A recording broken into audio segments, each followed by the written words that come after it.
One of the worst things you can do is jar your reader out of your story because of your lack of continuity. So let's dive in how we can keep your characters, plot, and words in a nice flow so they can enjoy the ride.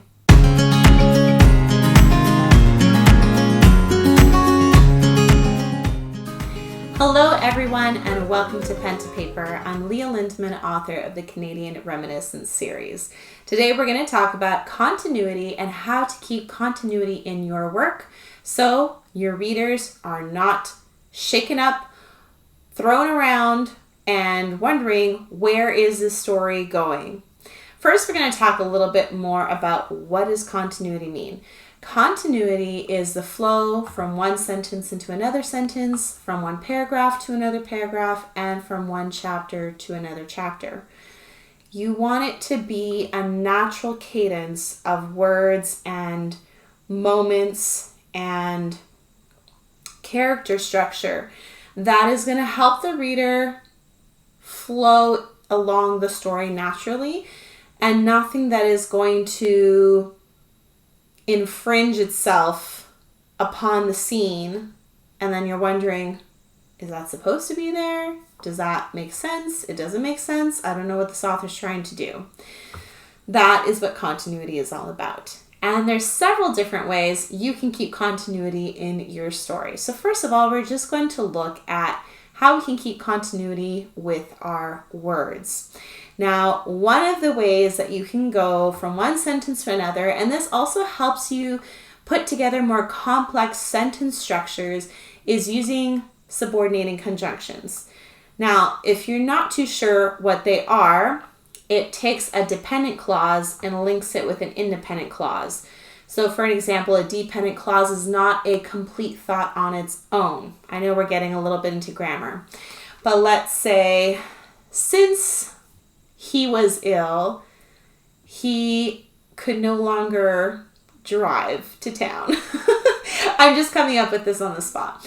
But you can see that we've made he was ill dependent, or that's the dependent clause linking it with the independent clause. He could no longer drive into town because he was ill. Because is another subordinating conjunction. Now, you can use subordinating conjunctions at the beginning of your sentence to vary up your sentence structure a little bit from one sentence to the next. But you can also have it at the end of a sentence. She didn't eat the strawberries because she didn't like them. Because is subordinating conjunction, but as you can see, this time I use it at the end of the sentence to put two thoughts together to make a full sentence. Now, the list of subordinating conjunctions is a list that you can use to help you flow from one sentence to the next in a natural way. Are you always going to want to start your sentences with subordinating conjunctions? No, because you want to vary your sentence structure. You can have a simple sentence. She went to town. Simple subject verb. I know I'm being very simple here. And then you can add in the next sentence with a subordinated conjunction or a completely different sentence structure. But the point is that subordinating conjunctions can help you flow from one thought to the next naturally. Now, you do have to use the right subordinated conjunction. Some subordinated conjunctions have more to do with time, have more to do with place, have more to do with reasons why. And that's a list you can go through yourself. I think I'm going to put a little graphic here or here to show you some of the subordinating conjunctions you can use in your work. Now, another thing that also helps with continuity in your work is, I'm going to just quickly look at my list because I have a list here. I just want to make sure. Oh, yes. Subordinating conjunctions can be used this way, but I want you to think of when you're going from one sentence to the next, more along from one paragraph to the next or one chapter to the next, because we need a little bit more material in between each body, that the first sentence of the new paragraph or the first paragraph or sentences of a new chapter should be the bridge that links the pre-existing one into the new material that you're going to write.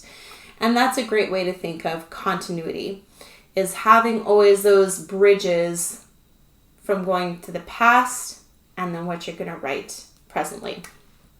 Now, another way that we can keep continuity in work is through our characters. Now, wouldn't it be funny if your main character is blonde at the beginning of the book and has black hair at the end of the book, and you never stop to tell the reader why they dyed their hair or that it just magically changed from one color to the next?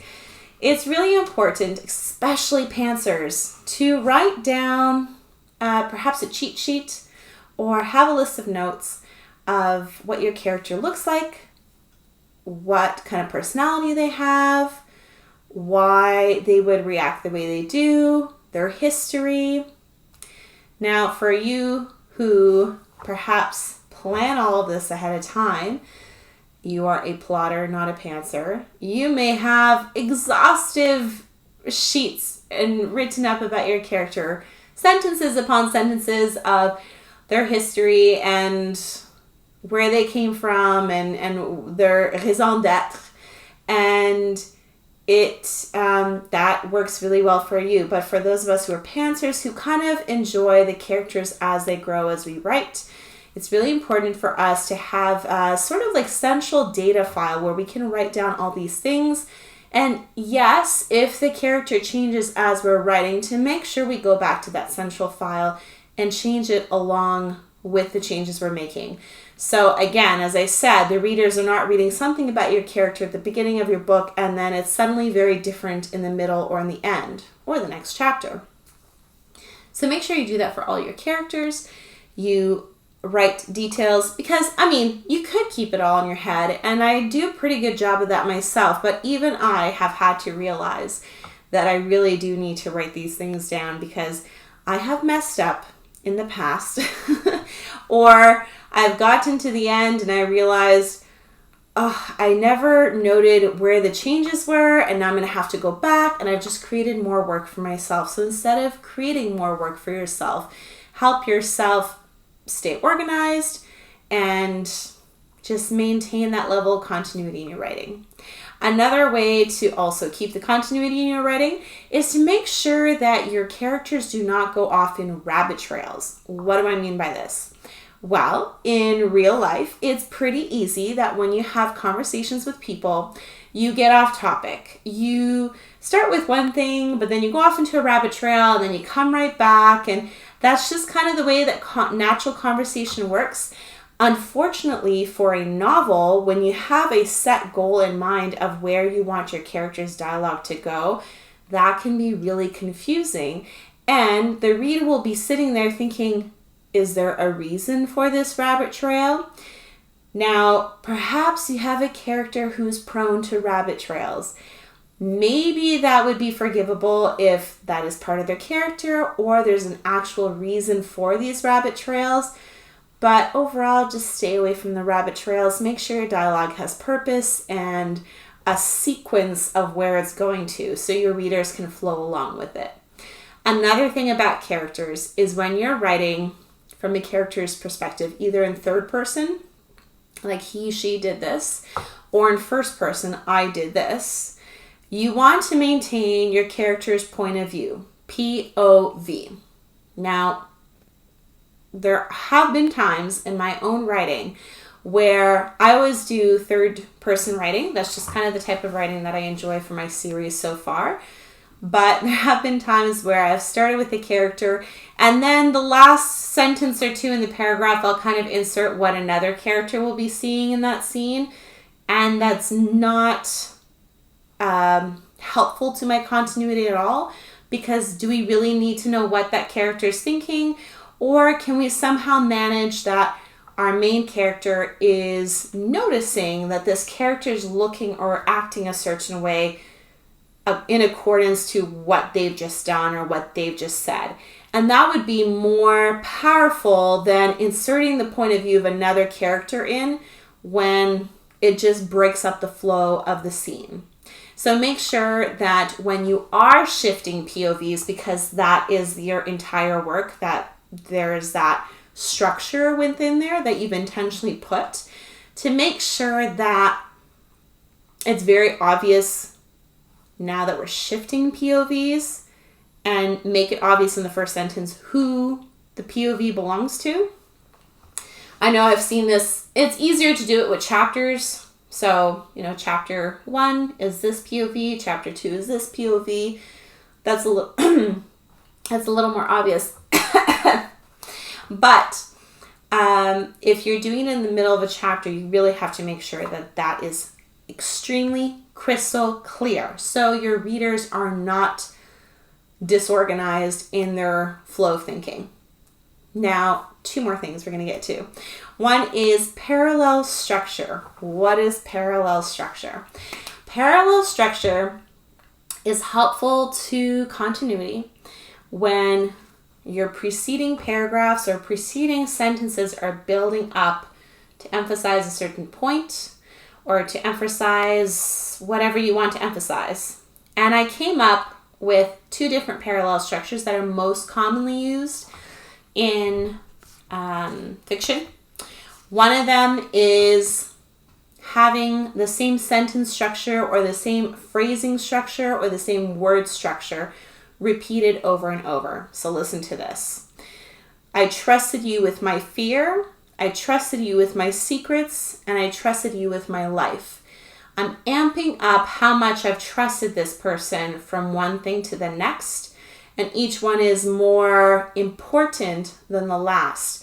But as you can see with parallel structure, it really draws the reader's attention to this is extremely important, and all that has preceded it from now is leading up to this. Another one that you'll see is when you have an antithesis. So one phrase highlighting something, and then you'll have the opposite of that.